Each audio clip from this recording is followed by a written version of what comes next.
Welcome back to LimQ Plus, everyone. On this channel, I'm 100%ing Breath of the Wild by a bit every day until the sequel Tears of the Kingdom comes out, which is today in 94 days. And today I'm not alone again.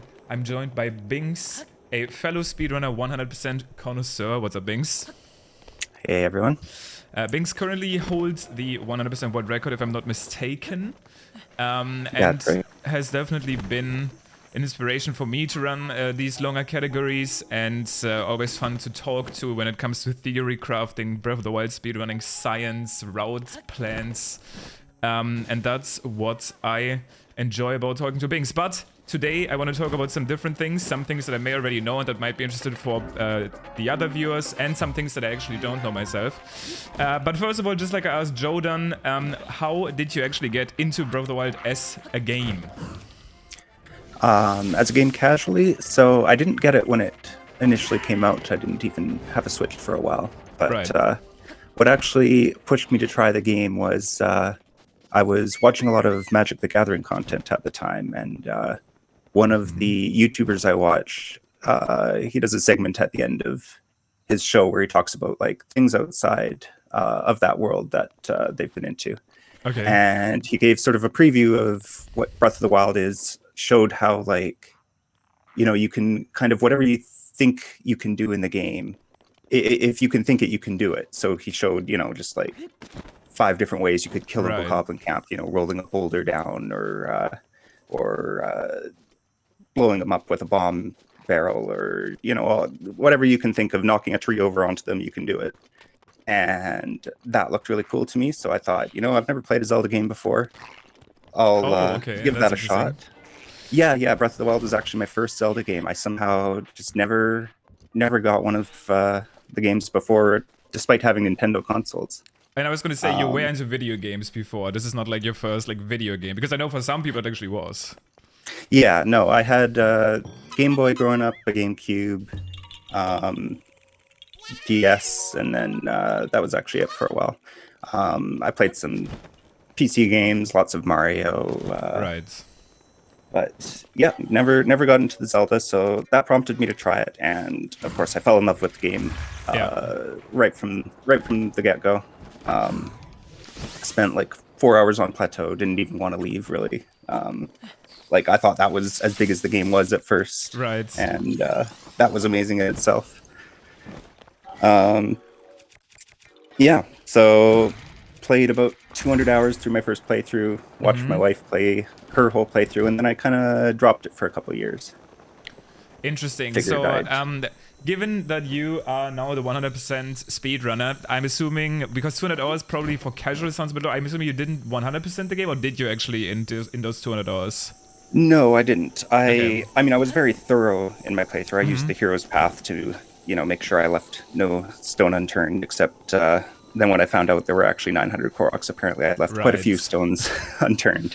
I think I only got 400 or 500, which is still pretty good for a casual playthrough. I think I got like 120 or something. I went back recently, but I was like super interested in them because I already knew that the reward wasn't going to be that great for me. But anyway, that's actually really interesting, because I also did get into like my first look on this game was from like a League of Legends streamer.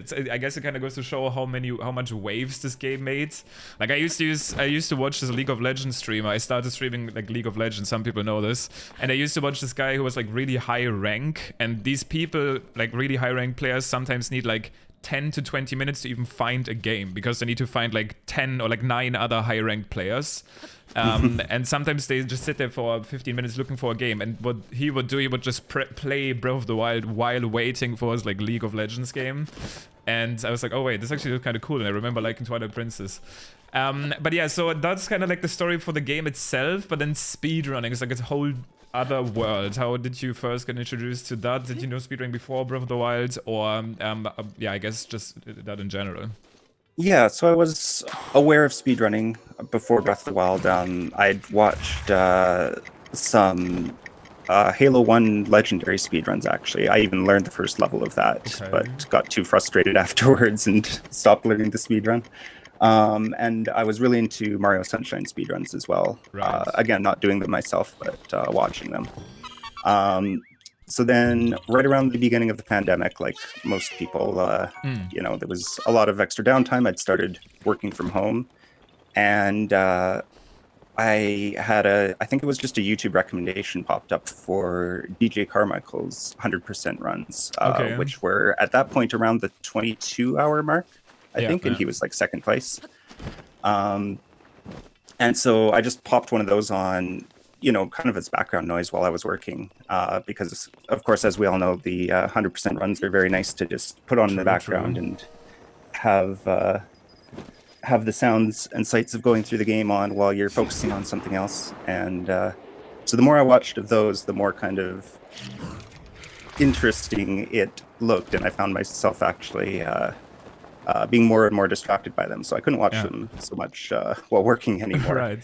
But that was enough of a prompt for me to learn how to wind bomb myself. I just found a tutorial. I think it was actually your tutorial.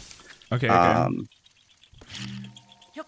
And started wind bombing around a bit in the game. Thought, wow, this is really cool. Maybe I should try learning 100%. Except then I joined the Discord and everybody told me, no, don't start with 100%. That's not the way to do it.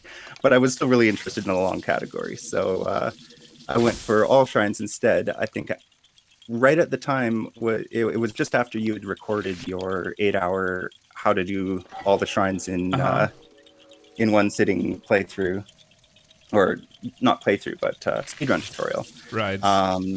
So yeah, I just went through that from the beginning over several months. Learned how to do all the shrines, and I was hooked from there.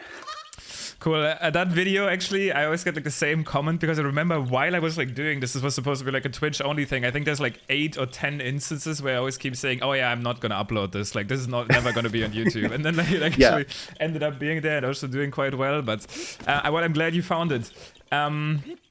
And then you already said, I mean, I guess this is where kind of everything falls into place. You get into the game, you learn like a longer category already, which I always explain this to people. I think this is probably a little different in other speed games, but in Breath of the Wild, at least at this point in time, it's almost like you learn like a set of skills, like wind bombing, shield clipping, I don't know what else, BLSS, item duplication. You have the skill set, and then you can kind of just like learn every run you want to do by just following the steps. But you already knew that 100% was going to be like what you wanted to do eventually. Yeah, that was my eventual long-term goal, and I ended up running all shrines for about a year before I started to pick up 100%. Right. And you already mentioned, this is really interesting to me, because right now you are the fastest player at completing 100%. I already explained this a lot of times in this channel, what 100% in the speedrun terms mean. If not, you can always go to speedrun.com to actually check out the rule set for that, but I explained that a lot already. But you already talked about the fact that you were watching these runs at work back then, and they were distracting you a little bit too much from work. But as far as I understand, you still work full-time while also doing these runs. Like, how is that even possible? Because you already said, like, I mean, they used to be 22 hours, but now they're like 15 hours. Yeah, so I mean, yeah, learning it, I mean, same with any big project, it's a lot to take on while also working, but, it was just a few hours in the evening, spending, learning, practicing everything, and, yeah, I've been doing that pretty much almost every day for the last, I guess, 3 years. Damn. A few breaks here and there, but yeah, that's been kind of my main thing in the evenings and weekends. Whenever I've got some free time. And how do you feel about it, like right now at this point? Do you still want to improve your time? Is this something you're currently actively working on? Do you still like the category? Is it still your favorite? Definitely still my favorite. Yeah. I definitely want to improve my time, and I think I can. I've been going pretty hard on it the last 9 months straight, so I'm actually looking at taking a bit of a break right now, start playing some other games. I wanna get some experience with the other Zelda games, especially before Tears of the Kingdom comes out. So I'm playing through Wind Waker right now, actually, and I'm actually loving that. Some of the other Interesting. games I've tried, Ocarina of Time and Link's Awakening, I never actually got through them. I found the dungeons to just be, I don't know, kind of tedious, didn't really hold my interest. Um, and people tell me, that's what a Zelda game really is a lot of that stuff. Like Breath of the Wild is a bit of a black sheep in Right. terms of the formula. Um, so it's going to be interesting to see what they do with the next one, if that's going to be something I like. But I have Yeah. I was faith in obviously that. gonna get into that. Did you like the Divine Beasts personally, or were they like not your favorite thing to do? I did. I did really like the Divine Okay. Beasts. I mean, they aren't really anything like the previous Zelda dungeons. No, no. They're kind of just five puzzles all in the same area, and then you finish it. I would have liked if there were more Divine Beasts. I could see maybe doing like, 12 or 20 of those and a few less shrines even. Yeah. Or making the shrines a bit longer and more involved. Like if all the shrines were like Kami Attack, that would be really cool. True, true. For people that don't know what that is, it's the Shrine of Power. It's like a huge shrine relatively close to the Great Plateau. I guess the closest thing we have in this game to like an original quote-unquote Zelda dungeon, which a lot of people do still like, I guess is actually the DLC dungeon. It kind of feels like that in a way. There's like multiple rooms and you progress like the middle room as you go through them. It reminds you a little bit of like the first Twilight Princess dungeon, for example, even though it's not quite that. What's your like opinion on that one? Yeah, the DLC Final Trial would probably be my favorite, if you count it as a Divine Beast, my favorite of Okay. them. Okay. Well, I guess this is a good sign because maybe it's just the formula of this game itself that you would need to like enjoy the classic dungeons, and maybe that's what they're going to be going for in the next game. I obviously wanted to talk about that a little bit. You already kind of started talking about it now, but like, what are you specifically looking forward to? What do you want them to add slash change? As somebody that obviously played this game, Breath of the Wild, I'm saying this because I'm playing it right now, that much, I think you probably have a relatively, probably a somewhat thought out wish list or something like that. Maybe you don't, maybe you just see whatever happens. Well, yeah, I'm sure I'll enjoy whatever happens, but as far as what I would like to see in it, we're going to have the same overworld by the looks of it, at least as a whole map. But I do hope that there are lots of small changes to that overworld, so that, for us really entrenched Breath of the Wild players, we can see how the world has progressed in the time skip that we have, or if there's some back in time shenanigans, Right, how the right. world changes in that respect. But I'm hoping there's a lot more than just the same open world from Breath of the Wild, because Breath of the Wild still exists as a game, and we can always go back and play that. So we don't need that again. So that's where we're looking to the skies or underground for a lot of the new content, and that's where I suspect they'll probably try to bring in some of the older formula of Zelda, with a lot more rooms and maze-like dungeons. That seems a lot more suited to an underground world. Yeah, for Um, sure. And I just so want to I'm mention hoping this I'll real enjoy quick that. because I feel like I keep getting this comment.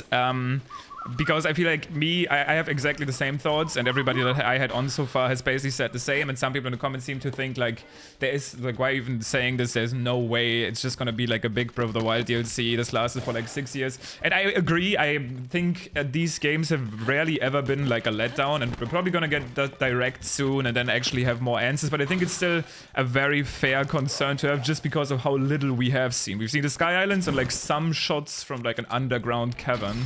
So I think that's really what people need to see to get to that final level of like actual hype, me included. So I think it's just it's a completely fair point. Yeah, but last but not least, I think that's personally what I'm always interested in, because I feel like I'm constantly thinking about the sort of things I want to do when the game does come out. But do you already have plans to check out the speedrun? I think I kind of know your answer for what I'm about to ask you already from my stream, but like, how are you gonna approach the release? Are you gonna completely like leave the internet and just like check out the speedrun like 2 months later? In terms of speedrunning, do you have any thoughts already, basically? Yeah, so I'm very spoiler averse when it comes to things that I care about. So I'm going to be one of the people who turns my router off for a month, and Right, right. I want to delve completely into the game on my own terms. And once I've completed it to, I tend to play games to sort of 95% completion-ish, to the point where I think I've discovered everything, and then all the really, really hidden things, maybe I'll look up later. But so yeah, that'll be the first probably month or so. Then I definitely am interested to see what people do with the speedrunning. I suspect it'll be a very different game on its own, and since I've only really been attracted to speedrunning one game before, I'm going to treat it like any other game that exists out there, which is basically, if I look at the run and I see it's got what looks like some really fun movement tech, because that's what got me into Breath of the Wild in the first place, was really just the wind bombs. That's exactly the same for me, and it's funny because you said that you enjoyed Sunshine speedruns, and I mean, I started as a Mario Odyssey speedrunner, which is like a purely movement-based game. So I think this game pulled in so many so many new speedrunners into the Zelda community that have usually nothing to do with these games, because those games are usually not movement-heavy games. They're like really setup-heavy, like precision-type games. And I think this was really the first one that had such a big emphasis on movement, which is why I thought it's interesting that you said you were gonna check out other Zelda games, maybe more so casually. I know that a bunch of people from the Breath of the Wild community have recently tried out like running other games as well, but I think this is like so different than the ones you've previously seen. And there's obviously always gonna be the chance, I think we've talked about this multiple times on this channel already, the missing of the Sheikah Slate, which would mean the missing of the Bomb Rune, would already restrict our current speedrunning movement so incredibly much. But there is a chance that the movement is just not going to be that interesting this time, but knowing how easily these games get broken and knowing that the same physics engine is still in place, there's probably going to be something that allows us to go fast in some shape or form, but I guess we will see. Yeah, with glitch hunting, you really never know. It's been a constant stream of surprises for Breath of the Wild, and that's for sure, yeah. It will, I'm sure, be the same for any other game that's so popular, with lots of people trying to break it. Yeah, I guess I'm like in a little bit of a different boat, where I'm almost guaranteed to be doing the 80% speedrun, just like even if it's the worst run in the world. I think it's still going to be interesting. My main, I guess, question is how, if the game is going to have the same amount of freedom, like how easily is the game going to be to route? Is it going to be, do the tutorial and you can technically beat it again? And I highly doubt that. It seems like much more linear this time, but not necessarily in the way that it like feels restrictive, but it seems like since the story is like progressing as you play, you might have to actually do some things to even enable the final boss, like from spawning. That's just my idea for now. Maybe you can just go back to Hyrule Castle and now you fight like a different boss after the tutorial. But we'll know more soon. But it was interesting. We've already been recording for like 18 minutes and I actually made way too much progress again. I am at 63.44% right now. I'm supposed to only get like 0.5% a day, by the way, because otherwise I won't have content left as we get closer to the game. But many people in the comments have already said like other things that I can do if I reach 100% here, and I'm sure I won't run out of things to do. And as we get closer to 99%, I will probably remember a bunch of locations that Koroks that I missed, so I think I'd better be safe than sorry with that. But thank you so much, Binks, for giving me your thoughts on speedrunning this game and Tears of the Kingdom. I think we went over a lot. And I'm probably gonna, if you want, put your Twitch, even if you're taking a break right now, into this description. If you do want to see some high-level 100% speedruns, you said you were gonna do them eventually again, so I think that's already a safe place to follow. I personally enjoyed them, they're pretty chill. Yep, I'll be back to it soon enough, and there's tons of runs on my YouTube too if you're looking for 100% content. That sounds good to me. Alright, thank you so much for watching, and I'll see you guys tomorrow.